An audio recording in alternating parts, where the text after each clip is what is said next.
കുറച്ച് ദിവസങ്ങൾ കൊണ്ടേ അച്ഛനും അമ്മയും കിടന്ന് വിളിക്കുകയാണ് കേട്ടോ. ഒരു ദിവസം ഇങ്ങോട്ട് വാ, ഓണത്തിന് മുമ്പ് നമുക്ക് ഇവിടെയുള്ള കായും പച്ചക്കറികളും ഒക്കെ കുറച്ച് തന്നു വിടാം എന്ന് പറഞ്ഞ് അവർ കിടന്ന് വിളിക്കുകയാണ്. പക്ഷേ സമയവും സാഹചര്യവും ഒക്കാത്തത് കൊണ്ട് പോയില്ല. അപ്പോൾ ഇന്ന് കുറച്ച് സമയം കിട്ടിയപ്പോൾ ഞാൻ ഓടിപ്പോയി കേട്ടോ. അപ്പോൾ അയ്യത്തുള്ള നമ്മുടെ തൊടിയിലുള്ള പച്ചക്കറികളൊക്കെ പറിച്ച് തരികയാണ് കേട്ടോ. ഇവിടെ നല്ല പെരുമഴയാണ് കേട്ടോ. പെരുമഴയെന്ന് പറഞ്ഞാൽ പെരുമഴ പെയ്യുകയാണ്. അപ്പോൾ നമ്മുടെ വീട്ടിൽ എല്ലാം നല്ല ജൈവവളം ഇട്ട പച്ചക്കറികളാണ്. അപ്പോൾ അതെല്ലാം ഒരു പങ്ക് എനിക്ക് ഓണത്തിനും അത് കൂടാതെ എല്ലാ സമയത്തും തരാറുണ്ട്. അപ്പോൾ ഇത്രയും പച്ചക്കറികൾ തന്നിട്ടുണ്ട്. ഇത് നമുക്ക് മാത്രമല്ല കേട്ടോ, നമ്മുടെ വീടിൻ്റെ അയൽവക്കക്കാർക്കും കൊടുക്കാനുള്ളതാണ്. അവരും അങ്ങനെ തന്നെയാണ്, എന്തുണ്ടെങ്കിലും നമുക്കും തരാറുണ്ട്. അപ്പോൾ അമ്മ പറയുകയാണ്, ഇന്നലെ ഞാൻ അച്ചപ്പം ഉണ്ടാക്കി, ഒന്ന് കഴിച്ച് നോക്കേ, നല്ല അരിയുടെ അച്ചപ്പമാണെന്ന് പറഞ്ഞ് ഇതാ എടുത്ത് തരികയാണ് കേട്ടോ. അപ്പോൾ ഞാൻ കഴിച്ചിട്ട് പറയുകയാണ് സൂപ്പറാണെന്ന് പറഞ്ഞു.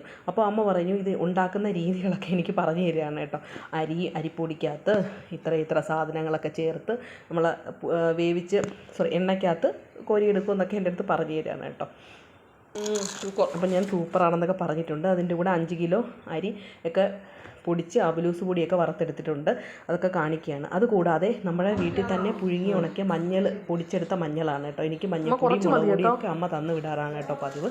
അപ്പോൾ ഇതും എടുക്കുന്നുണ്ട്.